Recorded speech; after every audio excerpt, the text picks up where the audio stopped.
Viewers, welcome to வேபுக்.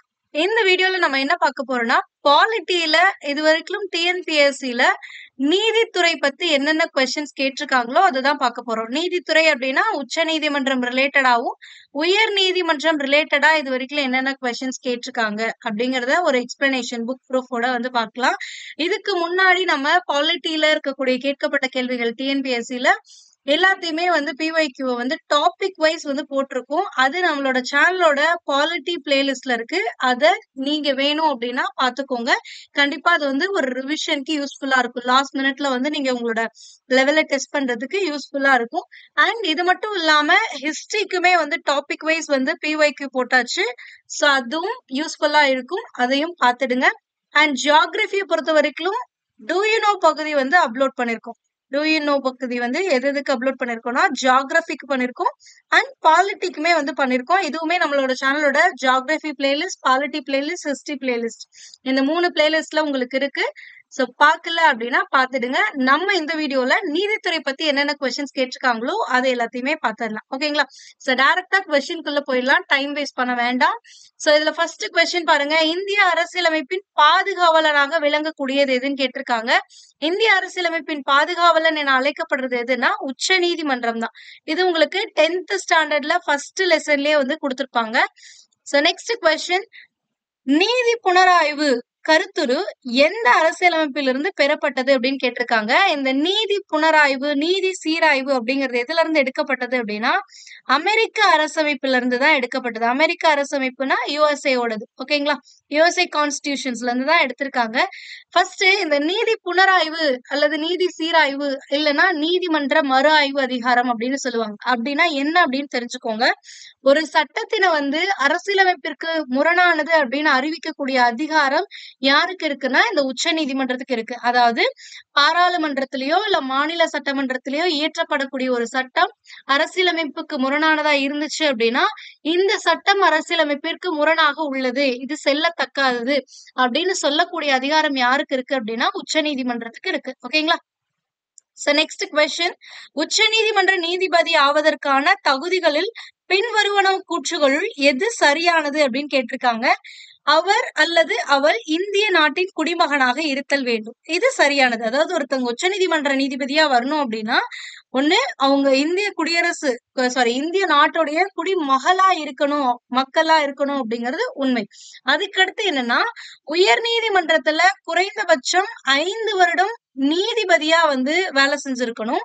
இல்லைன்னா உயர் நீதிமன்றத்துல 10 வருஷம் என்ன பண்ணிருக்கணும் அப்படின்னா வழக்குரைஞரா வந்து பணியாற்றி இருக்கணும். அதாவது 5 வருடம் நீதிபதியா இருந்திருக்கலாம், இல்லைன்னா 10 வருடம் வழக்குரைஞரா இருந்திருக்கலாம். எங்க அப்படின்னு பாத்தீங்கன்னா ரெண்டுமே உயர் நீதிமன்றத்துல இந்த மாதிரி இருந்திருந்தாங்க அப்படின்னா அவங்க உச்ச நீதிமன்ற நீதிபதியா ஆகலாம். ஓகேங்களா? பட் உங்களோட ஆப்ஷன்ல என்ன கொடுத்திருக்காங்க அப்படின்னா ஆப்ஷன் பில உயர் நீதிமன்றத்தின் குறைந்தது 5 வருடம் வழக்கறிஞராக பணியாற்றி இருக்க வேண்டும் அப்படின்றாங்க. ஆனா 10 வருடம். அப்ப இது தவறானது. இந்த ஃபர்ஸ்ட் பாயிண்ட் தான் சரியானது. ரிமைனிங் இருக்கிறதையுமே செக் பண்ணிக்கோங்க. அவர் அல்லது அவள் மாவட்ட நீதிமன்றத்தின் வழக்கறிஞராக பணியாற்றிருக்க வேண்டும்ன்றாங்க.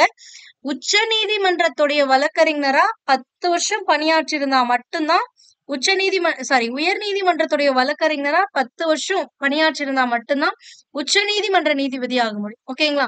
அவர் அல்லது அவள் 65 அடைந்தவராக இருக்க வேண்டும் அப்படின்றாங்க. ஆக்சுவலா உச்ச நீதிமன்ற நீதிபதியோடைய ரிட்டையர்மெண்ட் ஏஜ் என்னன்னு பாத்தீங்கன்னா 65. 65 வயது முடியும் பொழுது உங்களுக்கு பணியில இருந்து ஓய்வு பெற்றுருவாங்க. சோ அப்ப இந்த பாயிண்ட் தவறானது.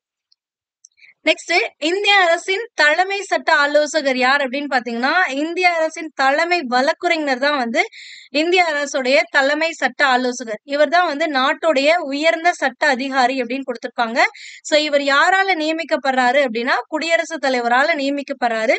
இவர் நியமனம் செய்யறதுக்கு என்னென்ன தகுதிகள் இவருக்கு இருக்கணும், ஒரு இந்திய அரசுடைய தலைமை சட்ட ஆலோசகர் அதாவது தலைமை வழக்கறிஞரா வந்து நியமிக்கணும் அப்படின்னா அவருக்கு என்ன தகுதி இருக்கணும்னா உச்ச நீதிமன்ற நீதிபதிக்கு என்ன தகுதி எல்லாம் இருக்கணுமோ அது எல்லாமே இருக்கணும். ஒரு உச்ச நீதிமன்ற நீதிபதி ஆகிறதுக்கான தகுதி என்னவோ அது எல்லாம் இருக்கவங்க தான் இந்த அரசின் தலைமை சட்ட ஆலோசகரா மாற முடியும். அப்ப அரசின் தலைமை சட்ட ஆலோசகர் வந்து மத்திய அரசுடைய தலைமை வழக்குரைஞர், இந்திய அரசின் தலைமை வழக்குரைஞர்னு கொடுத்திருப்பாங்க உங்களுக்கு புக்ல.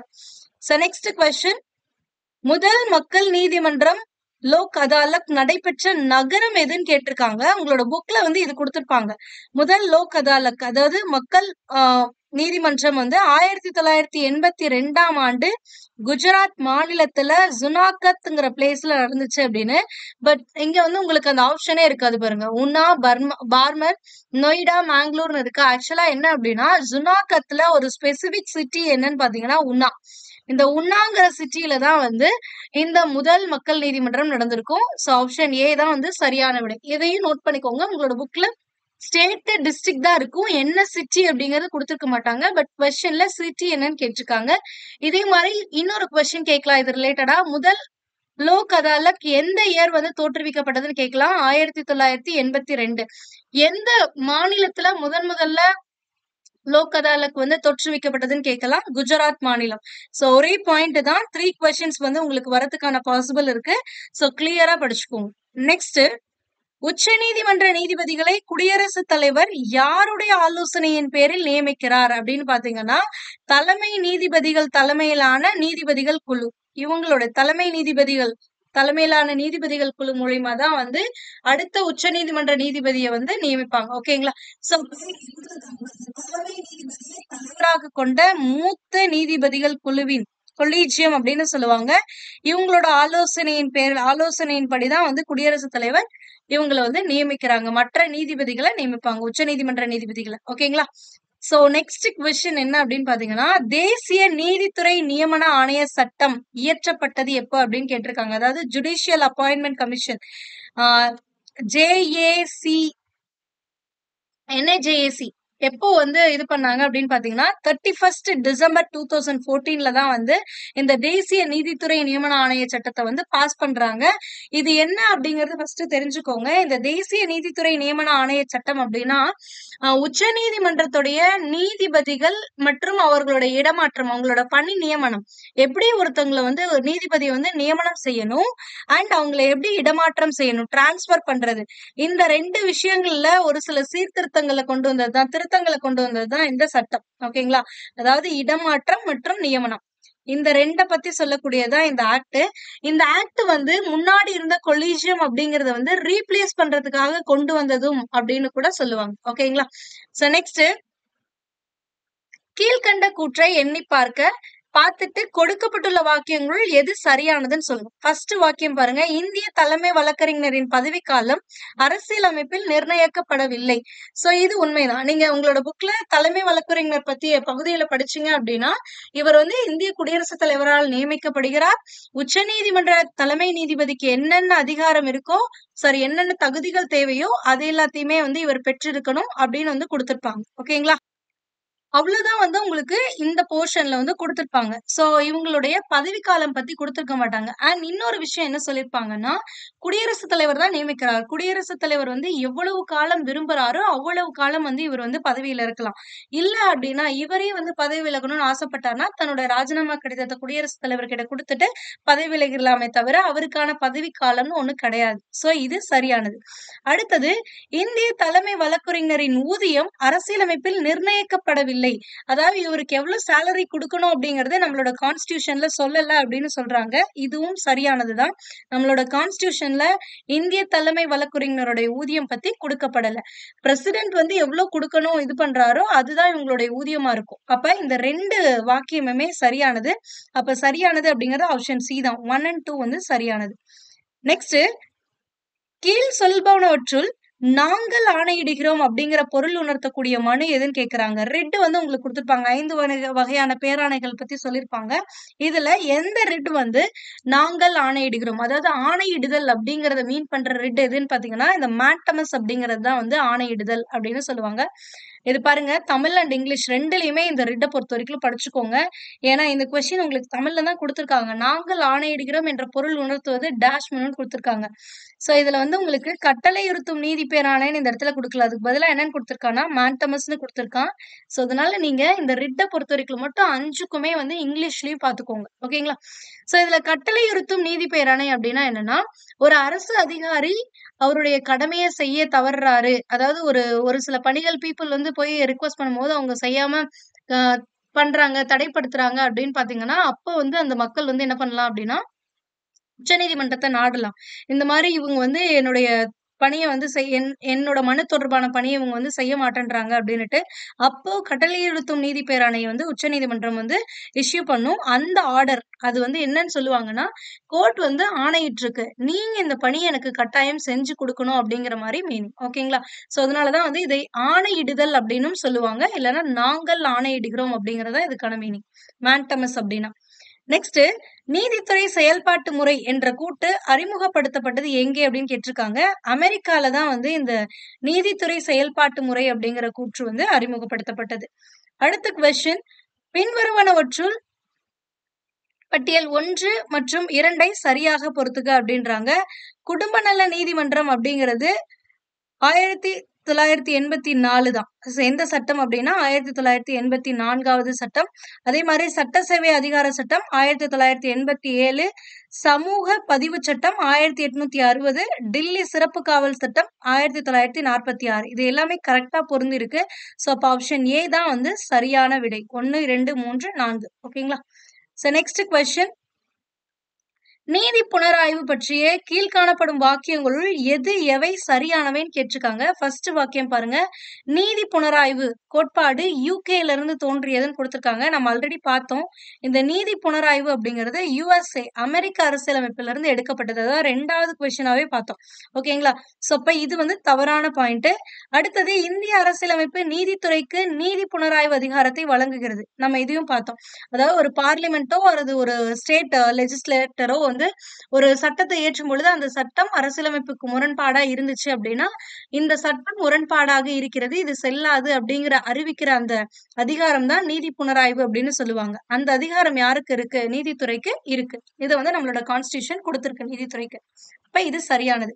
அதுக்கடுத்தது, நீதி புனராய்வு அதிகாரத்தை அரசியலமைப்பு திருத்தம் மூலம் குறைக்க முடியாது. சோ அரசியலமைப்பு திருத்தம் மூலம் ஒருவேளை நீதி புனராய்வு அதிகாரத்தை குறைக்க முடியும் அப்படின்னா, பாராளுமன்றத்திலயும் மாநில சட்டமன்றத்திலயும் இந்த ஒரு லாவே இல்லாத மாதிரி இந்த ஒரு இது பர்டிகுலரா இந்த நீதி புனராய்வுங்கிற இது அதிகாரத்தையே எடுத்துருவாங்க. ஏன்னா அவங்க இயற்றக்கூடிய சட்டத்துக்கு நீதித்துறை வந்து எதிர்ப்பு தெரிவிக்கிறது தான் இந்த இது. சோ அப்ப நீ எதிர்ப்பு தெரிவிக்க கூடாது, இதை வந்து எங்களால திருத்த முடியும் அப்படின்னா நான் திருத்திருப்பேன். திருத்தி நீங்க இதுல தலையிடவே முடியாது அப்படின்னு நீதித்துறையே சொல்லிருக்க முடியும். ஆனா அந்த மாதிரி கிடையாது. சோ நீதி புனராய்வோட அதிகாரத்தை அரசியலமைப்பு திருத்தத்தின் மூலமா எப்பவுமே குறைக்க முடியாது. அதனால இந்த பாயிண்ட்டும் சரி. அப்போ எந்தெந்த பாயிண்ட் வந்து சரி அப்படின்னு பாத்தீங்கன்னா 2 மற்றும் 3 சரி. எந்த ஆப்ஷன் பாத்தீங்கன்னா ஆப்ஷன் பி தான் வந்து சரியான விடை. அதுக்கடுத்து, இந்திய உச்சநீதிமன்றத்தை குறித்த சரியான விடையை தேர்ந்தெடுக்க அப்படின்றாங்க. உச்சநீதிமன்றம் இந்திய அரசியலமைப்பை நிலைநிறுத்தும் அமைப்பாகும். நம்ம ஆல்ரெடி பார்த்தோம், இந்திய அரசியலமைப்பின் பாதுகாவலனா இருக்கக்கூடியதே உச்சநீதிமன்றம். அப்ப இந்திய அரசியலமைப்பை நிலைநிறுத்தக்கூடிய அமைப்பு தான் இந்த உச்சநீதிமன்றம். அப்போ ஃபர்ஸ்ட் பாயிண்ட்ங்கிறது சரியானது. ஓகேங்களா? அதுக்கடுத்தது, உச்சநீதிமன்ற நீதிபதிகள் 72 வயது வரை பதவியில் இருப்பார் அப்படின்னு கொடுத்திருக்காங்க. ஆனா உச்சநீதிமன்ற நீதிபதிகள் எவ்வளவு வயசு வரைக்கும் தான் இருக்க முடியும்னா 65 ஏஜ் வரைக்கும் தான் வந்து அவங்களால பதவியில நீடிப்பாங்க. ஓகேங்களா? சோ இப்ப இந்த செகண்ட் பாயிண்ட் வந்து தவறானது. தேர்ட், இந்திய நீதித்துறை ஒற்றை படிநிலை நீதிமன்ற அமைப்பாக கொண்டது அப்படின்றாங்க. இது சரியானது. இங்க உங்களுக்கு புக்லயும் கொடுத்திருப்பாங்க. ஒருங்கிணைந்த நீதித்துறை அப்படின்னா என்னன்னா, நாடு முழுவதும் நீதித்துறையானது ஒற்றை அதிகார படிநிலையை கொண்டுள்ளதாக இருக்கிறது தான் வந்து இந்த ஒருங்கிணைந்த நீதித்துறை அப்படின்னு சொல்றது. சோ நம்மளோடது ஒருங்கிணைந்த நீதித்துறை தான். சோ இப்ப இந்திய நீதித்துறை வந்து ஒற்றை படிநிலை நீதிமன்ற அமைப்பா இருக்குது. அடுத்தது, இந்திய உச்ச நீதிமன்றம் 1950ஆம் ஆண்டு ஜனவரி மாதம் தொடங்கப்பட்டது அப்படின்றாங்க.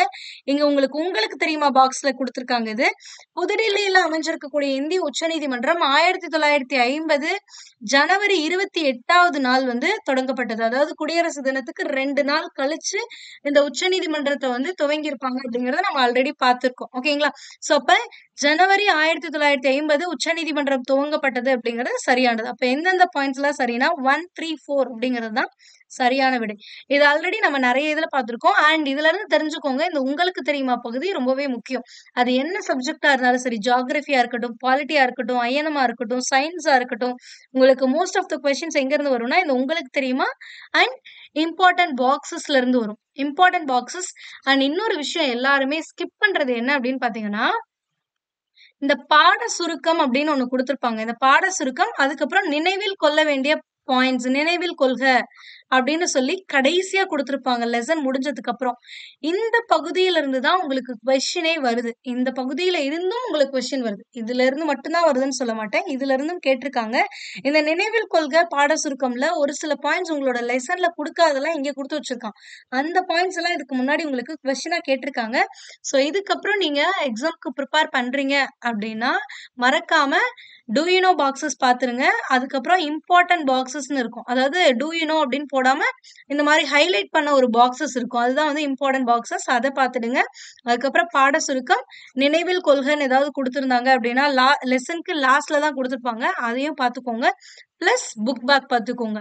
இது எல்லாத்தையும் நீங்க பாத்தீங்கன்னாவே உங்களால எக்ஸாம்ல ஒரு நல்ல மார்க் வந்து ஸ்கோர் பண்ண முடியும். ஓகேங்களா? இது ரிலேட்டடா தான் கொஸ்டினே கேட்டுட்டு இருக்காங்க. சோ நெக்ஸ்ட், மக்கள் குறை தீர்ப்புக்காக உருவாக்கப்பட்ட பழமையான முறை என்ன அப்படின்னு பாத்தீங்கன்னா ஓம்பட்ஸ்மேன் அமைப்பு அப்படிங்கறதா மக்கள் குறை தீர்ப்புக்காக உருவாக்கப்பட்ட பழமையான முறை. ஓகேங்களா? சோ நெக்ஸ்ட் ஒன், கீழ் காணப்படும் இந்திய அரசியலமைப்பு சட்டத்தின் விதிகளில் உச்ச நீதிமன்றத்தை குறிப்பவை எதுன்னு கேக்குறாங்க. உச்ச நீதிமன்றத்துடைய அமைப்பு அதிகார வரம்பை பற்றி சொல்லக்கூடியது ஆர்டிகல் என்ன? ஆர்டிகல் 124ல இருந்து 147 வரைக்கும் இருக்கக்கூடியதுதான் வந்து உச்ச நீதிமன்றம் உடைய அமைப்பு அண்ட் அதோட அதிகார வரம்புகள் என்ன அப்படிங்கறதெல்லாம் சொல்லுவாங்க.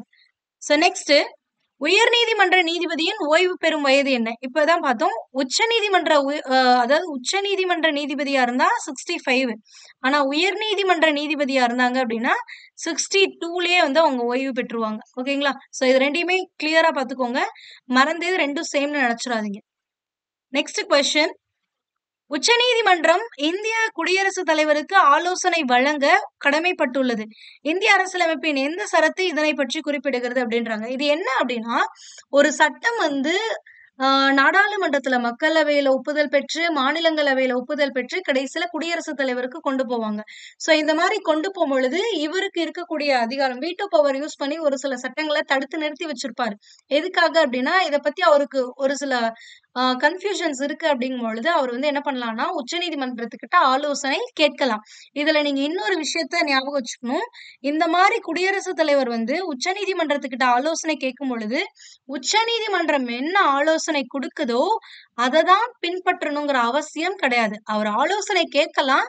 அது அவருக்கு ஓகேவா இருந்துச்சுன்னா அதை அக்செப்ட் பண்ணிக்கலாம். இல்ல அப்படின்னா அதை விட்டுட்டு அவருக்கு என்ன தோணுதோ அதுபடி அந்த சட்டத்துக்கான அடுத்த நடவடிக்கையை எடுக்கலாம். ஓகேங்களா? சோ இந்த மாதிரி குடியரசுத் தலைவர் வந்து உச்சநீதிமன்றத்துக்கிட்ட ஆலோசனை கேட்கலாம் அப்படிங்கிற ஒரு இதுவும் அண்ட் உச்சநீதிமன்றம் குடியரசுத் தலைவர் ஆலோசனை கேட்டா வழங்கணுங்கிறதும் எந்த ஆர்டிக்கல்ல சொல்லிருப்பாங்க அப்படின்னா ஆர்டிக்கல் 143ல தான் வந்து சொல்லிருப்பாங்க. ஓகேங்களா? சோ நெக்ஸ்ட் ஒன், ஏழைகளுக்கு இலவச சட்ட உதவி அரசு வழங்குவதற்காக சட்டம் என்ன அரசியலமைப்பு சட்ட திருத்தத்தின் மூலம் இந்திய அரசியலமைப்பில் சேர்க்கப்பட்டது? அதாவது ஏழைகளுக்கு இலவச சட்ட உதவி அரசு வழங்குவதற்கான சட்டம். சோ உங்களால வந்து ஒரு லாயரை வந்து இது பண்ண முடியல அப்படிங்கும் பொழுது கவர்மெண்டே வந்து உங்களுக்கு என்ன பண்ணும் அப்படின்னா ஒரு லாயரை வந்து இது பண்ணுவாங்க. சோ இந்த இலவச சட்ட உதவி இது வந்து அரசு வழங்கணும் அப்படின்னு சொல்லக்கூடிய சட்ட திருத்தம் எது அப்படின்னு பாத்தீங்கன்னா 42 அமெண்ட்மெண்ட். 42 அமெண்ட்மெண்ட் வந்து எந்த இயர் வந்து கொண்டு வந்தாங்கன்னு கேட்பாங்க. 1976ல இத வந்து மினி கான்ஸ்டிடியூஷனே சொல்லுவாங்க. சிறிய அரசியல் அமைப்புன்னு சொல்லுவாங்க. ஏன்னா இந்த 42வது சட்ட திருத்தத்தின்படி பல்வேறு திருத்தங்கள் செய்யப்பட்டது. ஒரு கான்ஸ்டிடியூஷன்ல பல்வேறு திருத்தங்கள் செஞ்சதுனால இது வந்து ஒரு மினி கான்ஸ்டிடியூஷன் சொல்லுவாங்க. இத பத்தி எக்ஸாக்டா அதாவது ஏழைகளுக்கு இலவச சட்ட உதவி அரசு வழங்கணும் அப்படின்னு சொல்லக்கூடிய ஆர்டிக்கல் எதுன்னு பாத்தீங்கன்னா 39A. இது எதுக்கு கீழே வரும் அப்படின்னா அரசு நெறியுறுத்தும் கோட்பாடுகளுக்கு கீழே வரும். அதாவது ஒரு அரசு இதெல்லாம் வந்து கடமை, ஒரு அரசுடைய கடமைன்னு சொல்லக்கூடியதான் அரசு நெறியுறுத்தும் கோட்பாடுகள். அதுக்கு கீழே தான் வந்து இதை பத்தி சொல்லியிருப்பாங்க. ஓகேங்களா? சோ நெக்ஸ்ட் கொஸ்டின், இந்திய அரசியலமைப்பின் எந்த சரத்து ஒவ்வொரு மாநிலத்திற்கும் ஒரு உயர் நீதிமன்றம் இருக்க வேண்டும் அப்படின்னு சொல்லுது அப்படின்னா ஆர்டிகல் 214 தான் வந்து ஒவ்வொரு மாநிலத்துக்கும் ஒரு உயர் நீதிமன்றம் இருக்கணும் அப்படின்னு சொன்னது ஆர்டிகல் 214. இதுல இன்னொரு விஷயமும் இருக்கு. எந்த ஆர்டிகல் வந்து ஒன்று அல்லது அதற்கு மேற்பட்ட மாநிலங்களுக்கு ஒரே ஒரு காமன் ஹைகோர்ட் இருக்கலாம் அப்படின்னுமே வந்து சொல்லியிருப்பாங்க. அதுக்குன்னு ஒரு சட்ட திருத்தமும் இருக்கு. அதை அடுத்த கொஸ்டின்ல பார்க்கலாம். ஓகேங்களா? 2 அல்லது அதற்கு மேற்பட்ட மாநிலங்களுக்கு பொதுவான உயர் நீதிமன்றத்தை வழங்கும் அரசியலமைப்பு சட்ட திருத்தம் என்ன அப்படின்னு கேக்குறாங்க. அதாவது ஆர்டிகல் 214 படி ஒவ்வொரு ஸ்டேட்டுக்கும் ஒரு உயர் நீதிமன்றம் இருக்கணும்னு கான்ஸ்டிடியூஷன்ல சொல்லியிருக்காங்க. ஆனா 7வது சட்ட திருத்தம் 1956ல நடந்த 7th அமெண்ட்மெண்ட் படி என்ன சொல்றாங்கன்னா 2 அல்லது அதற்கு மேற்பட்ட மாநிலங்கள் அல்லது யூனியன் பிரதேசங்களுக்குன்னு ஒரு பொதுவான உயர்நீதிமன்றம் இருக்கலாம் அப்படின்னு சொல்லிட்டாங்க. அதாவது ஒவ்வொன்றுக்கும் ஒண்ணு இருக்கணும்னு அவசியம் இல்ல. 2-3 ஸ்டேட்டுக்கோ ஆர் யூனியன் டெரிட்டரிஸ்க்கோ சேர்த்தே வந்து ஒரு காமன் ஹைகோர்ட் இருக்கலாம் அப்படின்னு சொன்னது. இயர் எந்த ஆண்டுன்னு பாத்தீங்கன்னா 1956. எந்த சட்ட திருத்தம்னா 7வது சட்ட திருத்தம். இத பத்தி சொல்லக்கூடிய exact article common high court for 2 or more states or union territories சொல்லக்கூடியது எது அப்படின்னு பாத்தீங்கன்னா ஆர்டிகல் 231. ஓகேங்களா? 214 படி ஒவ்வொரு ஸ்டேட்டுக்கும் ஒரு ஹைகோர்ட் இருக்கணும். ஆனா 231 படி 7வது சட்ட திருத்தம் 1956 படி 2 அல்லது அதற்கு மேற்பட்ட மாநிலங்களுக்கு பொதுவா ஒரே ஒரு உயர்நீதிமன்றம் இருக்கலாம். இது வந்து ரொம்பவே இம்பார்ட்டன்ட். இது ரிலேட்டடா உங்களுக்கு கொஸ்டின் கேட்டுட்டே இருக்காங்க. ஏன் அப்படின்னா இந்த மாதிரி காமன் ஹைகோர்ட் வந்து எந்தெந்த ஸ்டேட்ஸ்க்கு இருக்கு அப்படிங்கறதையும் நீங்க பாத்துக்கணும். அதுவுமே உங்களுக்கு வந்து கொஸ்டினா கொடுத்திருக்காங்க. நெக்ஸ்ட், உச்ச நீதிமன்ற நீதிபதியின் ஓய்வு பெறும் வயது 65 ஆண்டுகள். இதுவே உயர் நீதிமன்ற நீதிபதியா இருந்தாங்க அப்படின்னா 62. ஓகேங்களா? சோ நெக்ஸ்ட் கொஸ்டின், நிர்வாக சட்டம் சட்டத்தின் ஆட்சிக்கு முரணானது என விவரித்தவர் யார் அப்படின்னு பாத்தீங்கன்னா ஏவி டைசி.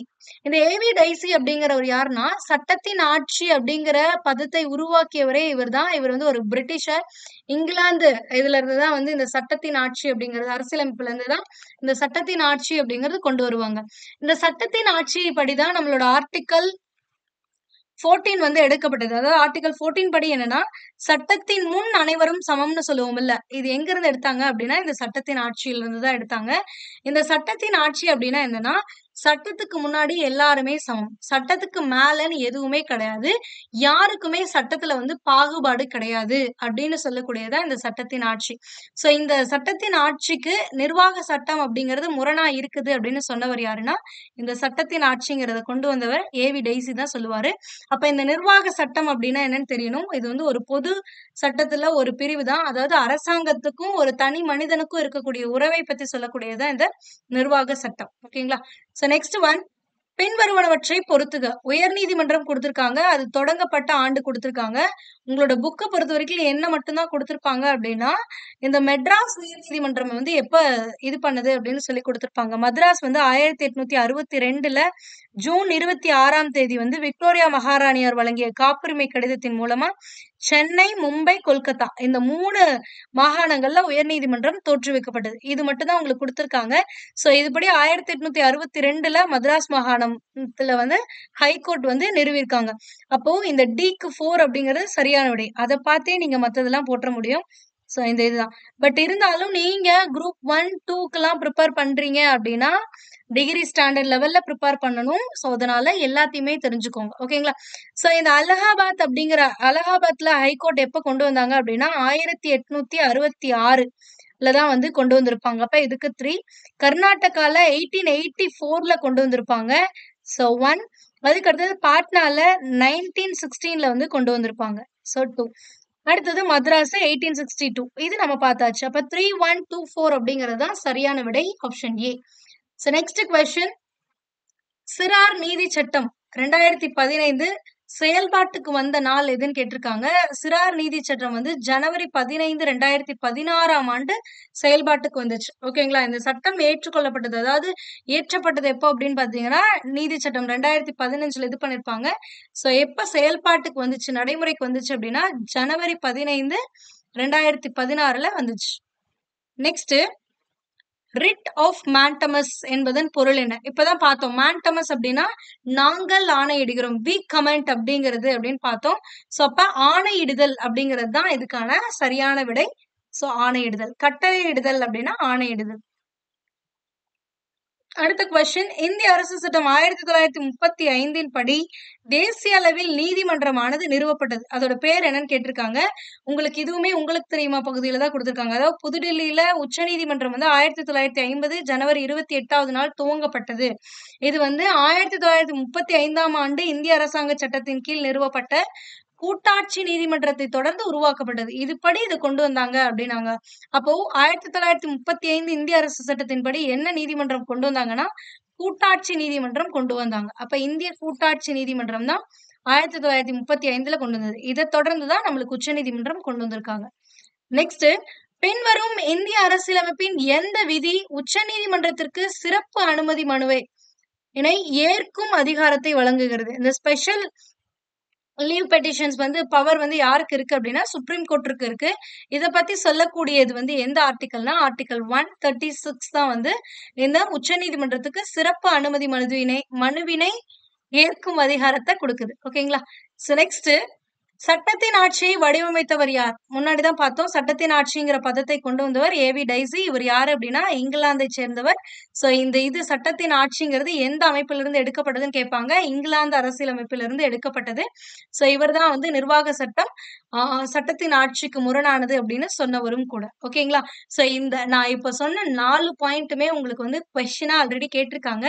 நீங்க இதை பார்லிமெண்ட்லயும் அண்ட் இந்தியன் கான்ஸ்டிடியூஷன் பார்ட்லயும் ஃபர்ஸ்ட் பார்ட்லயும் பார்லிமெண்ட் பார்ட்லயும் நீங்க இதை பத்தி கொஸ்டின்ஸ் பார்த்திருக்கலாம். ஓகேங்களா? சோ நெக்ஸ்ட், கீழ் வருவனவற்றுள் எவை உச்சநீதிமன்ற நீதிபதியாக தேவையற்றது, அதாவது உச்சநீதிமன்ற தகுதிகள்ல இல்லாதது எதுன்னு கேக்குறாங்க. சோ இந்திய குடிமகனா இருக்கணும் அப்படிங்கிறது தேவையான ஒன்று. ஓகேங்களா? சோ அடுத்தது, ஒன்று அல்லது அதற்கு மேற்பட்ட உயர் நீதிமன்றங்களில் தொடர்ந்து 5 ஆண்டுகள் நீதிபதியாக பணியாற்றியிருக்க வேண்டும். ஒண்ணுலயோ அல்லது அதற்கு மேற்பட்ட உயர் நீதிமன்றங்களையோ 5 வருஷம் ஒரு நீதிபதியா பணியாற்றி இருக்கணும். இது ஒரு முக்கியமான தகுதி. அப்ப இதுவும் தேவையானதுதான். ஒன்று அல்லது அதற்கு மேற்பட்ட உயர் நீதிமன்றங்களில் தொடர்ச்சியாக 15 ஆண்டுகள் வழக்கறிஞரா இருக்கணும்னு கொடுத்திருக்காங்க. ஆனா உச்சநீதிமன்ற நீதிபதி ஆகணும் அப்படின்னா அவர் 10 வருஷம் ஒரு உயர் நீதிமன்றத்துல வழக்கறிஞரா இருந்திருந்தாலே போதும். 15 வருஷங்கிறது தேவையில்லை. அப்ப இந்த 3rd பாயிண்ட் தான் தேவையற்றது. ஓகேங்களா? இங்க 5 வருஷம் நீதிபதியா இருக்கணும், இல்லைன்னா 10 வருஷம் வழக்கறிஞரா இருக்கணும். அவ்வளவுதான். பட் ரெண்டுமே உயர் நீதிமன்றத்துலதான் இருக்கணும். நெக்ஸ்ட் கொஸ்டின், ரிட் அதன் பொருளுடன் சரியாக பொறுத்துக. அதாவது பேராணைகள் கொடுத்திருக்காங்க, அதோட பொருள் என்னன்னு கேக்குறாங்க. கட்டளை நீதி பேராணை ஆல்ரெடி பார்த்தோம். இந்த மேண்டமஸ் அப்படின்னா என்னது? ஆணையிடுதல் அப்படின்னு அர்த்தம். அப்ப இது 3. அடுத்தது, ஆட்கொணர்வு நீதி பேராணை அப்படின்னா என்னன்னா, ஒருத்தர் சட்டத்துக்கு புறம்பா கைது செய்யப்பட்டு வைக்கப்படும் பொழுது அவங்கள கொண்டு நிறுத்தணும் அப்படின்னு சொல்றதுதான் இந்த ஆட்கொணர் நீதி பேராணைன்னு சொல்லுவாங்க. அப்போ ஒரு பர்சனை கொண்டு நிறுத்துறது. அப்போ அந்த பர்சன் உடலை கொண்டு நிறுத்தல் அப்படிங்கறதா ஆட்கொணர்விக்கும் நீதி பேராணை. அப்ப இதுக்கு 4. நெறியுறுத்தும் நீதி பேராண்மை அப்படின்னா என்னன்னா, செட்டியோரரி அப்படின்னா என்னன்னா, இங்க கொடுத்திருப்பாங்க பாருங்க உங்களோட புக்ல ஆவண கேட்பு ஒரு சில இதுல நெறியுறுத்தும் நீதி பேராண்மைன்னு கொடுத்திருப்பாங்க. ஒரு சில ஸ்டாண்டர்ட்ல ஆவண கேட்பு நீதி பேராணைன்னு கொடுத்திருப்பாங்க. டிஃப்ரெண்ட் நேம்ஸ்ல இது சொல்லியிருப்பாங்க. சோ அதனால கிளியரா பாத்துக்கோங்க. ஏன்னா இது இன்கேஸ் 2019 கொஸ்டினா இருக்கும். அதனாலதான் உங்களுக்கு சேஞ்சஸ் இல்லாம இப்படி கொடுத்திருப்பாங்க. 2019க்கு அப்புறம் அந்த புக்ல எல்லாம் ஆவண கேட்பு பேராணைன்னு கொடுத்திருப்பாங்க. அதுக்கு முன்னாடி இந்த புக்ல எல்லாம் நெறிமுறையுறுத்தும் நீதி பேராணைன்னு கொடுத்திருப்பாங்க. சோ இந்த ஆவண கேட்பு பேராணை அப்படின்னா என்னன்னா, உயர் நீதிமன்றம் ஆவணங்களை நியாயமா பரிசீலனை செஞ்சு தனக்கோ இல்ல உரிய அதிகாரிகளுக்கோ அனுப்பணும். அதாவது உரிய அதிகாரிகளுக்கு அனுப்பணும் அப்படின்னு சொல்லி கீழ் நீதிமன்றங்களுக்கு இடக்கூடிய ஆணை தான் இது. அதாவது கீழே இருக்கக்கூடிய ஒரு நீதிமன்றத்துக்கிட்ட கேக்குறது, இந்த மாதிரி இந்த விஷயத்த பத்தியான சரியான ஆவணத்தை பார்த்து எங்களுக்கு அனுப்புங்க அப்படின்னு சொல்லக்கூடியதுதான் இந்த ஆவண கேட்பு நீதி பேராணை. சோ அப்ப சான்றளித்தல் அப்படிங்கறதுதான் இதுக்கான கரெக்டான வேர்ட். சோ அப்ப என்ன ஆப்ஷன் அப்படின்னு பாத்தீங்கன்னா 2. அதுக்கு அடுத்தது, தடை செய்யும் நீதி பேராணை அப்படின்னா ஒரு விஷயத்தை ஸ்டாப் பண்ணணும் அப்படின்றது. அப்ப ஸ்டாப் நிறுத்துதல். அப்ப 1. 3, 4, 2, 1 அப்படிங்கறதுதான் சரியான விடை. நெக்ஸ்ட் கொஸ்டின், அரசமைப்பின் மேன்மை இதன் மூலம் பராமரிக்கப்படுகிறது அப்படின்னா, ஒரு அரசமைப்புடைய மேன்மை கான்ஸ்டிடியூஷன் எதனால பராமரிக்கப்படும்னா, நீதித்துறை சுதந்திரமா இருந்தா மட்டும்தான் அதை பண்ண முடியும். ஓகேங்களா? அப்ப சுதந்திரமான நீதித்துறைங்கிறதா சரியான விடை. அதுக்கு அடுத்தது, 1935 அரசியலமைப்பு சட்டத்தால் நிறுவப்பட்ட கூட்டாட்சி நீதிமன்றத்தில் மேல்முறையீடு டாஸால் எடுத்துக் கொள்ளப்படுது. நம்ம ஆல்ரெடி பார்த்தோம் 1935ல கூட்டாட்சி நீதிமன்றம்ங்கிறது நிறுவப்பட்டுச்சுன்னு. சோ அந்த நீதிமன்றத்துல மேல்முறையீடு அப்படிங்கிறது எந்த மன்றத்தால் ஏற்றுக்கொள்ளப்படும்னா, கோமரை மன்றத்தால் ஏற்றுக்கொள்ளப்படும். இது உங்களோட புக்ல இல்ல, சோ பாத்துக்கோங்க. கோமரை நீதிமன்றம், பிரிவி கவுன்சில் அப்படிங்கிறது தான் ஆக்சுவலி இந்த பிரிவி கவுன்சில் என்னன்னா, ஆங்கிலேயர்கள் காலனி ஆதிக்க பகுதியில இருக்கக்கூடிய நீதிமன்றங்கள்ல இருந்து வரக்கூடிய வழக்குகள், அங்கிருந்து பாஸ் பண்ணக்கூடிய மேல்முறையீட்டு வழக்குகளை ஏற்றுக்கிற மன்றம் தான் இந்த கோமரை மன்றம். அதனாலதான் மேல்முறையீட்டை ஏற்றுக்கொள்ளக்கூடியது எதுனா கோமரை மன்றம் அப்படின்னு சொல்லுவாங்க. சோ நெக்ஸ்ட் கொஸ்டின், இந்திய தலைமை வழக்குரைஞரை பற்றிய பின்வருவனவற்றை கருத்தில் கொள்க அப்படிங்கிறாங்க. இவர் ஒரு இந்திய குடியரசுத் தலைவரால் நியமிக்கப்படுகிறார். இது சரியானது. ஏன்னா தலைமை வழக்குரைஞர் வந்து யாரால தான், அட்டார்னி ஜெனரல் ஆஃப் இந்தியா வந்து குடியரசுத் தலைவர் பிரசிடென்டால தான் வந்து நியமிக்கப்படுறாரு. உச்ச நீதிமன்ற நீதிபதிக்கு தேவையான அனைத்து தகுதிகளுக்கும் இவருக்கு இருக்கணும். இதுவுமே உங்களோட புக்ல கொடுத்திருப்பாங்க. சோ அனைத்து தகுதிகளுமே இவர் கொண்டிருக்க வேண்டும். அப்ப இதுவும் சரியானது. அடுத்தது, இவர் நாடாளுமன்றத்தின் ஏதேனும் ஒரு அவையில் உறுப்பினராக இருக்க வேண்டும் அப்படின்னு கொடுத்திருக்காங்க. அப்படியெல்லாம் அவசியம் கிடையாது. ஆனா இவர் வந்து நாடாளுமன்றத்துடைய எந்த அவையுடைய கூட்டுத்தொடர்லயுமே பங்கேற்கலாம். ஆனா ஓட்டு செலுத்தக்கூடிய அதிகாரம் இவருக்கு கிடையாது. ஆனா இவர் எந்த அவையில வேணாலும் பங்கேற்கலாம். ஓகேங்களா? ஆனா அதுக்காக அவர் உறுப்பினரா இருக்கணுங்கிற அவசியம் கிடையாது. அதே மாதிரி பாராளுமன்றம் மூலம் இவர் பதவி நீக்கம் செய்யப்படலாம்னு கொடுத்திருக்காங்க. இதுவும் தவறு. இவரை வந்து பாராளுமன்றம் மூலமா பதவி நீக்கம் செய்ய முடியாது. 2 வழிதான். ஒண்ணு, குடியரசுத் தலைவர் நியமிக்கிறதுனால குடியரசுத் தலைவர் எவ்வளவு காலம் இவர் வந்து பதவியில இருக்கலாம் அப்படின்னு சொல்றாரோ அது வரைக்கும் இவர் இருக்கலாம். சோ அவர் விருப்பப்படல அப்படின்னா இவரை வந்து அகற்றிடலாம் பதவியில இருந்து. இது ஒரு வேதம் பதவி நீக்கம்ல. இன்னொரு விதத்துல எப்படி இவர் பதவி நீக்கம் செய்யப்படலாம் அப்படின்னா, இவர் எனக்கு இந்த போஸ்டிங் வேணாம், நான் வந்து ரிசைன் பண்ணிக்கிறேன் அப்படின்னு சொல்லி தன்னுடைய பதவி துறப்பு பதவி விலகல் கடிதத்தை குடியரசுத் தலைவருக்கு கொடுத்தாரு அப்படின்னா அப்ப வந்து பதவி நீக்கம் செய்யப்படலாம். இந்த 2 வேலை தான் வந்து இவரால பண்ண முடியும். அப்ப 3 and 4 வந்து தவறானது. இவங்க என்ன கேட்டிருக்காங்கன்னா, மேலே கொடுக்கப்பட்டுள்ள கூற்றுகளுள் எது எவை சரியானவைன்னு கேட்டிருக்காங்க. ஃபர்ஸ்ட் 2 தான் சரியானது. இப்போ 1 and 2 only correct. Next question, பொதுநல வழக்கு எனும் கருத்து டாஸ் நாட்டில் தோன்றியதாகும். இந்த பொதுநல வழக்கு அப்படிங்கிற கருத்து எந்த நாட்டுல தோன்றியதுன்னா, அமெரிக்க ஐக்கிய நாடுகள்ல தோன்றியது. இதையுமே பாத்துக்கோங்க.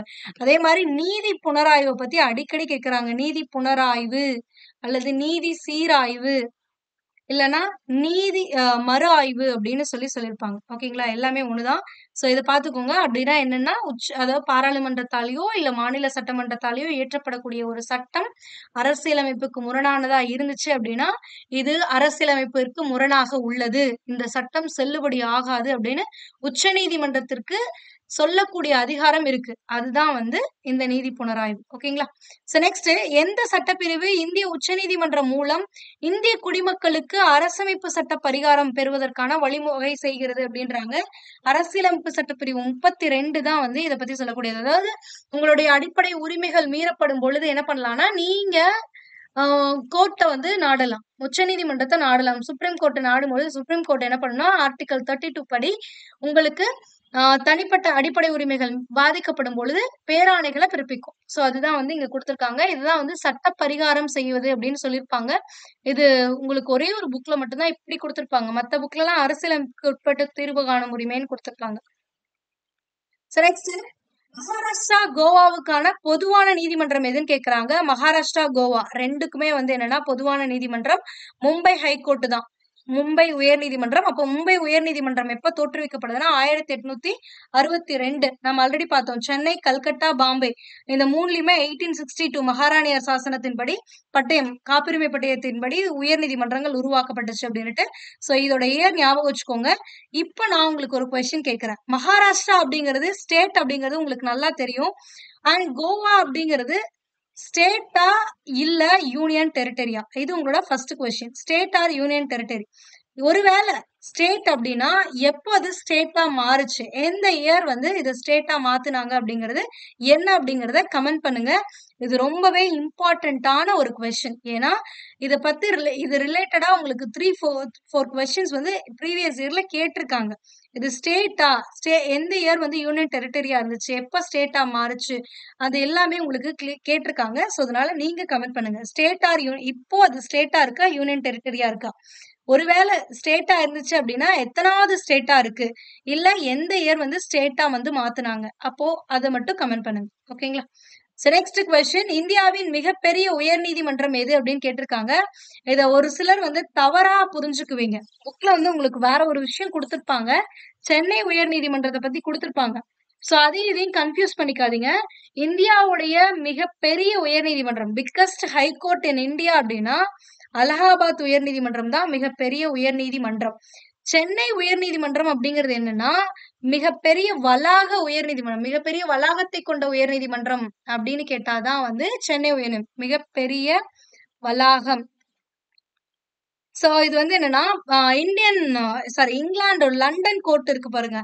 லண்டன்ல இருக்கக்கூடிய கோர்ட் தான் வந்து மிகப்பெரிய உலகிலேயே மிகப்பெரிய வளாகம் கொண்டது. அது ஃபர்ஸ்ட். செகண்ட் பிக்கஸ்ட் இது என்ன அப்படின்னு பாத்தீங்கன்னா இந்த சென்னை உயர்நீதிமன்றம் தான் வந்து பெரிய வளாகம் கொண்டது. செகண்ட். சோ இந்திய அளவுல பார்க்கும்பொழுது சென்னை உயர்நீதிமன்றம் பெரிய வளாகம் கொண்டது. ஓகேங்களா? வேர்ல்டு லெவல்லனா செகண்ட் பெரிய வளாகம். இதுவே இந்திய அளவுலனா முதல் பெரிய வளாகம் கொண்ட நீதிமன்றம்னு கேட்டா சென்னை உயர்நீதிமன்றம். ஆனா மிகப்பெரிய உயர்நீதிமன்றம்னு கேட்டாங்க அப்படின்னா அலகாபாத் உயர்நீதிமன்றம்.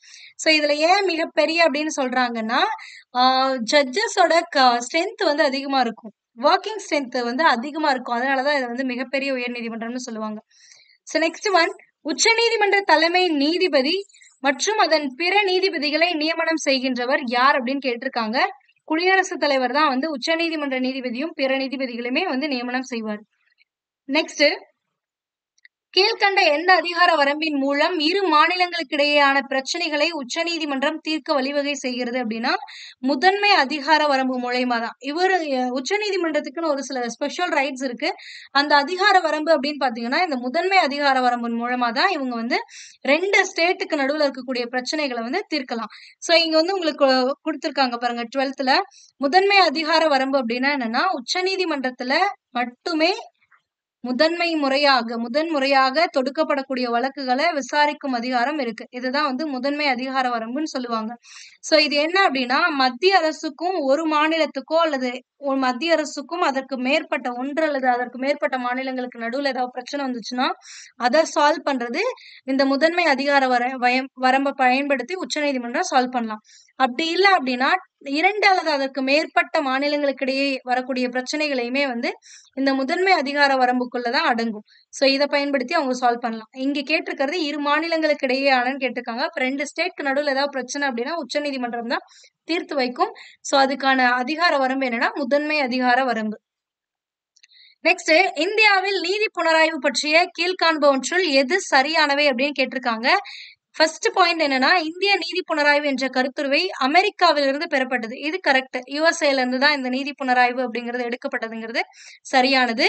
அதுக்கடுத்து என்ன கொடுத்திருக்காங்க அப்படின்னா ஒன்றிய மற்றும் மாநில சட்டங்கள் இரண்டும் உச்ச நீதிமன்றத்தின் நீதி புலனாய்வுக்கு உட்படும். ஆமா, நம்ம நீதி புலனாய்வுனா என்ன, அதாவது நாடாளுமன்றத்தால், அதாவது ஒன்றியத்தாலேயோ மாநில சட்டமன்றத்தால ஏற்றப்படக்கூடிய சட்டங்கள் வந்து அரசியலமைப்புக்கு முரணானது இருக்கு அப்படிங்கறத அறிவிக்கக்கூடிய அதிகாரம் தான் இந்த நீதி புனராய்வுன்னு பார்த்தோம். சோ அப்ப 2 சட்டங்களையுமே வந்து இந்த நீதி புனராய்வுக்கு உட்பட்டதுக்கு அப்புறம் இந்த மறு ஆய்வுக்கு உட்பட்டுதான் அது முரணானதா இருந்துச்சு அப்படின்னா உச்ச நீதிமன்றம் அறிவிக்கும். அப்ப இந்த பாயிண்ட் சரியானது. அதுக்கடுத்து என்ன கொடுத்திருக்காங்கன்னா அரசியலமைப்பு சட்டப்பிரிவு 13B நீதித்துறை மறு ஆய்வு செய்வதை தடுக்கிறது அப்படின்றாங்க. இது தவறானது. ஆக்சுவலா ஆர்டிகல் 13B எதை பத்தி சொல்லியிருப்பாங்க அப்படின்னா divorce by mutual consent of both parties அப்படிங்கறதுதான். அதாவது மியூச்சுவலா டிவோர்ஸ் பண்ணிக்கிறது தான் வந்து இந்த 13B சொல்லியிருப்பாங்க. மறுசீராய்வு பத்தி கிடையாது. சோ அப்ப எதெல்லாம் சரியானது அப்படின்னா ஃபர்ஸ்ட் 2 பாயிண்ட் மட்டும் தான் சரியானது. ஆப்ஷன் ஏ தான் வந்து சரியான விடை. அடுத்த கொஸ்டின், பின்வரும் சட்டப்பிரிவுகளில் எந்த சட்டப்பிரிவு உயர்நீதிமன்றத்திற்கான பேராணைகளை பிறப்பிக்க அதிகாரம் அளிக்கிறது அப்படின்னு பாத்தீங்கன்னா நீதி பேராணைகளை 2 இது பண்ணலாம். ஒண்ணு உச்ச நீதிமன்றமும் பண்ணலாம், உயர் நீதிமன்றமும் பண்ணலாம். உச்ச நீதிமன்றம் எந்த ஆர்டிகல் படி நீதி பேராணையை பிறப்பிக்கணும்னா 32 படி பண்ணும். உயர் நீதிமன்றம் சட்டப்பிரிவு 226 படி பண்ணும். அப்ப எந்த ஆப்ஷன்னா ஆப்ஷன் டி தான் வந்து சரியான விடை. எல்லாரும் கேட்கலாம், மேம் உயர் நீதிமன்றத்துக்கு தானே கேட்டிருக்காங்க, அப்ப ஆர்டிகல் 226 மட்டும் தானே வரும் அப்படின்னு. பட் கொஸ்டினை இங்கிலீஷ்ல பாருங்க. Which one of the following articles empower the Supreme Court and High Court ன்னு கொடுத்திருக்கான். to issue writs ன்னு கொடுத்திருக்கான். ஆனா உங்களுக்கு தமிழ்ல உயர்நீதிமன்றம் மட்டும் கொடுத்திருக்கான். இவங்க வந்து பிரிண்டிங் மிஸ்டேக் வந்து பண்ணிருக்காங்க. அதாவது உச்ச நீதிமன்றம் மற்றும் உயர் நீதிமன்றம் பேராணைகளை பிறப்பதற்கான அதிகாரம் அளிக்கின்றது எந்த ஆர்டிகல்னு கேட்டிருக்கணும். இங்க தமிழ்ல தப்பா கொஸ்டின் பிரிண்ட் பண்ணிருக்காங்க. ஓகேங்களா? சோ இப்ப 32 and 226 இதுல நீங்க ஒரு விஷயத்துல கேர்ஃபுல்லா இருங்க. சம்டைம்ஸ் என்ன பண்ணுவாங்கன்னா இந்த ஆர்டரை மாத்தி கொடுத்து கேட்பாங்க. அதாவது உயர் நீதிமன்றம் உச்ச நீதிமன்றத்தின் பேராணை பிறப்பிக்கும் ஆர்டிகல் எதுன்னு கேட்பாங்க. ஃபர்ஸ்ட் எது இருக்குன்னு பாத்துக்கோங்க. உச்ச நீதிமன்றம் இருந்தா அது 32, அடுத்து இருக்கிறது உயர் நீதிமன்றம்னா 226. இதுவே ஃபர்ஸ்ட் உயர் நீதிமன்றத்துக்கு கொடுத்திருந்தாங்கன்னா 226 32ன்னு வரும். ஓகேங்களா? அந்த ஆர்டர் பாத்துக்கோங்க. சம்டைம்ஸ் இந்த மாதிரி இது வந்து மோஸ்ட் ஆஃப் த டைம் இப்படி கேட்கறது இல்ல, பட் சம்டைம்ஸ் ஆஸ்பைரன்ஸ் வந்து கன்ஃபியூஸ் பண்ணும் அப்படிங்கிறதுக்காக கேட்கறாங்க. அதனால கேர்ஃபுல்லா இருங்க. எடுத்தோடனே 32 to 226ன்னு போட்டுறாதீங்க. எந்த ஆர்டர்ல அவன் குடுத்திருக்கான்னு பார்த்துட்டு போடுங்க. அடுத்தது மின் ஆளுகை நீதிமன்ற திட்டம் எந்த ஆண்டு தொடங்கப்பட்டதுன்னா 2005ல தான் வந்து இந்த நீதிமன்றங்கள் கோர்ட்ஸ் வந்து ஸ்டார்ட் பண்றாங்க. ஸோ 2005 இது என்ன அப்படின்னா அனைத்து நீதிமன்றங்களுமே வந்து கணினிமயமாக்கப்படுது. அதுல இருக்கக்கூடிய எல்லா சேவைகளுமே வந்து கணினிமயமாக்கப்பட்டிருக்கும். தீர்ப்பா இருக்கட்டும் எல்லாமே வந்து கோர்ட்டா வந்து மாத்திருப்பாங்க. இதுல என்ன அப்படின்னா ஒரு பொதுமக்களா இருக்கலாம், பப்ளிக்கா இருக்கலாம், இல்லைன்னா ஒரு வழக்குரைஞரா இருக்கலாம். அவங்க வந்து டைரக்டா வந்து இந்த கோர்ட் மூலியமா வந்து ஒரு கேஸோடைய நிலைமை என்ன எப்படி இருக்கு அண்ட் அடுத்த ஹியரிங் எப்போ, அடுத்த விசாரணை எப்போ, அதுக்கான தேதி என்ன அப்படிங்கறத எந்த ஒரு ஃபீஸுமே இல்லாம தெரிஞ்சுக்கலாம் அதுல. ஓகேங்களா? இது ரொம்ப முக்கியம். கட்டணமின்றி தெரிஞ்சுக்கலாம். வழக்குரைஞர் அல்லது பொதுமக்கள் யார் வேணாலும் இதை பத்தி தெரிஞ்சுக்கலாம். ஸோ 2005ல தான் இந்த கோர்ட் வந்து ஸ்டார்ட் பண்றாங்க. இது ரொம்ப முக்கியம். ஓகேங்களா? ஸோ நெக்ஸ்ட் ஒன், இந்தியாவில் உள்ள மத்திய நிர்வாக தீர்ப்பாயத்தினுடைய அமர்வுகளின் எண்ணிக்கை என்னன்னு கேட்டிருக்காங்க. The number of benches of central administrative tribunal in India எத்தனை அப்படின்னு பாத்தீங்கன்னா தற்போது 19. உங்களுக்கு இந்த கொஸ்டின் கேட்டப்ப 17 இருந்திருக்கு. ஆனா இப்ப வந்து 19 அமர்வுகள் இருக்கு. ஃபர்ஸ்ட் இந்த மத்திய நிர்வாக தீர்ப்பாணையம் அப்படின்னா என்ன, தீர்ப்பாயம் அப்படின்னா என்னன்னா மத்திய மாநில அரசு ஊழியர்களுடைய குறைகளை வந்து விரைவாகவும் திறம்படவும் தீர்த்து வைக்கிறதுக்காக உருவாக்கப்பட்டது இந்த மத்திய நிர்வாக தீர்ப்பாணையம் அப்படிங்கிறது. ஓகேங்களா? ஸோ 1985 படிதான் இந்த நிர்வாக தீர்ப்பாயம் வந்து ஸ்டார்ட் பண்ணுவாங்க. ஸ்டார்ட் பண்ணப்போ வந்து 17 பிரான்ச்சஸும் 21 சர்க்கியூட்ஸும் இருந்திருக்கும். ஆனா இப்போ வந்து 19 தான் இருக்கு. 19 பெஞ்சஸ் இருக்கு, 19 சர்க்கியூட்ஸ் இருக்கு. ஸோ 18th பெஞ்ச் என்ன அப்படின்னு பாத்தீங்கன்னா ஜம்மு அண்ட் காஷ்மீர். இது 2020ல வந்தது. 19th பெஞ்ச் என்னன்னா ஸ்ரீநகர்ல அமைக்கப்பட்ட பெஞ்ச். ஓகேங்களா? ஸோ இது வந்து கேர்ஃபுல்லா நோட் பண்ணிக்கோங்க. இது அப்டேட் ஆயிருக்கு. ஒரு சில விஷயங்கள் கான்ஸ்டிடியூஷன்ல அப்டேட் ஆகும். ஸோ அதுபடி பாத்துக்கோங்க. ஸோ இவ்வளவுதான் உங்களுக்கு இன்னைக்கான, அதாவது நீதித்துறை ரிலேட்டடா இது வரைக்கும் கேட்கப்பட்ட கேள்விகள். ஸோ உங்களுக்கு இதுல ஏதாவது டவுட்ஸ் இருக்கு அப்படின்னா அதை நீங்க கமெண்ட் பண்ணுங்க. அதுக்கான எக்ஸ்பிளனேஷனை நான் கொடுக்குறேன். ஓகேங்களா? ஸோ இதுக்கான பிடிஎஃப் வந்து உங்களுக்கு டெலிகிராம் சேனல் பிஏ புக்ல இருக்கு. பிஏ புக் டெலிகிராம் சேனலோட லிங்க் நம்மளோட யூடியூபோட பயோல இருக்கு. ஸோ பயோல இருக்கு, கிளிக் பண்ணிக்கோங்க. ஓகேங்களா? ஸோ கிளிக் பண்ணி ஜாயின் பண்ணிக்கோங்க. பிஏ புக்கோடைய சாட்டுமே ஒன்று இருக்கு. பிஏ புக் சாட் அப்படின்னு ஒரு டெலிகிராம் சேனலுமே இருக்கு. இது பிஏ புக் சேனல்லே நீங்க பார்த்தா தெரியும். ஸோ இந்த பிஏ புக் சாட்ல வந்து நீங்க என்ன பண்ணிக்கலாம் அப்படின்னா உங்களுக்கு ஏதாவது ரிக்குவயர்மெண்ட் ஸ்டடீஸ்க்காக வேணும் அப்படின்னு இருந்துச்சு அப்படின்னா அதை நீங்க வந்து உங்களோட நீடை அங்க போஸ்ட் பண்ணலாம். எங்களால எந்த அளவுக்கு முடியுமோ அந்த அளவுக்கு உங்களோட நீடை வந்து ஃபுல்ஃபில் பண்ணுவோம். ஸோ ஏதாவது கமெண்ட்ஸ் இருந்துச்சு அப்படின்னா ஷேர் பண்ணுங்க. And one more thing, PYQ நான் ஆல்ரெடி சொல்லியிருக்கேன். பிவைக்யூ சீரியஸ் வந்து டாபிக் வைஸ் ஹிஸ்ட்ரிக்கு ஆல்ரெடி முடிஞ்சிச்சு. அண்ட் இப்போ பாலிட்டிக்குமே வந்து ஆல்மோஸ்ட் முடிஞ்சிச்சு. இன்னும் ஒரு தேர்தல்கள் குறித்தும் பெண்களுக்கு அதிகாரம் அளித்தல், நுகர்வோர் பாதுகாப்பு சட்டம், மனித உரிமை ஆணையங்கள், இதுதான் உங்களுக்கு வந்து இன்னும் பெண்டிங்ல இருக்கு. ஸோ அது முடிஞ்சிடும். அதுவும் நிதி ஆயோக்கும் முடிஞ்சிடும். அது உங்களுக்கு எக்ஸாம்குள்ள முடிச்சிடுறேன். முடிஞ்ச வரைக்கும் எக்ஸாம்குள்ள முடிச்சிடுறேன். ஸோ அதை பார்த்துக்கலாம். ஸோ ஆல்ரெடி இந்த பிவைக்கு அப்லோட் ஆயிருக்கு டாபிக் வைஸ். பார்க்கல அப்படின்னா பார்த்துடுங்க. அண்ட் ஜியாகிரபியை பொறுத்த வரைக்கும் நீங்க இன்னும் எதுவுமே படிக்கல, இல்ல நான் ரிவைஸ் பண்ணணும் அப்படின்னா இந்த ஜியாகிரபியில do you know part and important boxes, book back questions, பாட சுருக்கம், இது எல்லாத்தையும் சேர்த்தே வந்து உங்களுக்கு ஒரு 4 பார்ட்ஸா வந்து கொடுத்துருக்கேன் டோட்டலா. அதாவது 10th ஸ்டாண்டர்ட்ல 7 லெசன்ஸ் படிச்சிட்டீங்க ஜியாகிரபிலனாவே உங்களுக்கு ஆல்மோஸ்ட் பாதி வந்து கம்ப்ளீட் ஆயிடும் ஜியாகிரபி சிலபஸ். ஸோ அதுக்கான do you know, important boxes and பாட சுருக்கம், புக் பேக் எல்லாமே உங்களுக்கு வந்து 4 பார்ட்ஸ் 4 வீடியோஸ்ல வந்து கொடுத்துருக்கோம். அதுக்கான மெட்டீரியல்ஸ்மே உங்களுக்கு வந்து டெலிகிராம்ல ஷேர் பண்ணிருக்கோம். அதையுமே பார்த்துக்கோங்க. அண்ட் ஒன் மோர் திங், இந்த வீடியோவை கம்ப்ளீட்டா பார்த்துட்டு அதுக்கப்புறமா இந்த மெட்டீரியலை வந்து டவுன்லோட் பண்ணிக்கோங்க. இது எதுக்காக சொல்றேன் அப்படின்னா ஒரு சில விஷயங்களை வந்து நான் எக்ஸ்ட்ரா வந்து உங்களுக்கு வீடியோல சொல்லியிருப்பேன். ஒரு எக்ஸ்பிளனேஷன் கொடுத்துருப்பேன். உங்களுக்கு புரியாத ஒரு சில விஷயங்கள்லாம் எக்ஸ்பிளனேஷன் கொடுத்துருப்பேன். அல்லது மற்ற ஆப்ஷன்ஸ் படியான எக்ஸ்பிளனேஷன் கொடுத்துருப்போம். ஆனா இந்த பிடிஎஃப்ல அதெல்லாம் எதுவுமே இருக்காது. இந்த புக்கோட கட்டிங் மட்டும்தான் இருக்கும். இது ரிலேட்டடா நீங்க எக்ஸ்ட்ரா பார்க்க வேண்டிய எந்த பாயிண்ட்ஸுமே, இப்ப 13Bனா என்னன்னு தெரியாது. நான் இந்த பிடிஎஃப்ல வந்து இது இன்க்ளூட் பண்ணிருக்க மாட்டோம். ஜஸ்ட் இந்த ஆப்ஷன்ஸ் மட்டும்தான் இருக்கும். ஸோ அப்படிங்கும் பொழுது நீங்க எக்ஸ்ட்ரா இருக்கிறது எல்லாத்தையுமே பார்த்தா மட்டும்தான் உங்களால ஈஸியா ஸ்கோர் பண்ண முடியும். ஸோ அதுக்காக ஃபுல்லா வீடியோ பார்த்துட்டு அதுக்கப்புறமா நீங்க வந்து என்ன பண்ணுங்கன்னா டவுன்லோட் பண்ணி மறுபடியும் ஒரு வாட்டி ரிவைஸ் பண்ணிக்கிறதுக்கு யூஸ் பண்ணிக்கோங்க. ஓகேவா? ஸோ எதுனாலும் சாட் பாக்ஸ்ல வந்து சொல்லுங்க. தேங்க்யூ. அடுத்த வீடியோல பார்க்கலாம். நன்றிகள்.